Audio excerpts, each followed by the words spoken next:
So, Bruce, called you back here to ask you some financial questions. Love questions. We get them in all the time. Let's talk about the housing market. Yeah. It's a tough one. It's tough to get in there. So, this question is, the housing market is high, but interest rates are low. I wanted to buy a home, but how do I know if I'm financially ready? Yeah, well, financially, I'll get to. Emotionally ready is something that people often overlook because there's some emotional questions like, am I happy in my job? Am I going to get married soon? Do I want to live in my city? So this is a purchase that you want to make knowing kind of what your path is going to look like for 5 or 10 years. If you think, I might quit my job and change careers or move to another city or something, maybe now's not the time. Now, financially, the big question is, how much can I afford? And there are lots of calculators online, but they are from the perspective of the lender, not from you. So they'll tell you if you're going to default, if the bank's worried you're going to default or not. But you want to know is, here's the life I want to live. And if I buy one, am I going to be house poor?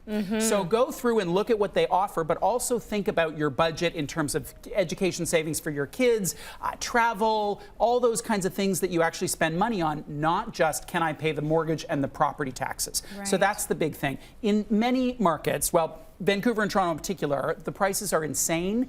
Maybe they'll continue to rise, maybe they'll go down. No one knows. So in the interim, keep focused on building your deposit. And what you can do is right now start living as if you're paying the mortgage, the property tax, the heating, and all that kind of stuff, because it's probably more than your rent. So start living that way and see how that feels. Do you know roughly how much you should be spending on housing costs as a percentage of your pay? There's a lot of discussion about that, so I'm not going to target the percentage number. It's really personal. Are you single or married? Do you have a pension? Don't you? Do you have kids? Don't you? Where are you at in your life? So I would start with that calculator, but add in a whole bunch of other things that you'll want to keep your life the way you want it and not just be focused solely on your house. Okay, if you have those digits written down, you'll know how much you'll have left over for, I don't know, food. Yeah. Because you need to kind of a bonus, or you'd like to eat. You like to eat every once in a while, 3 times a day, right? Okay, thank you so much for the answer.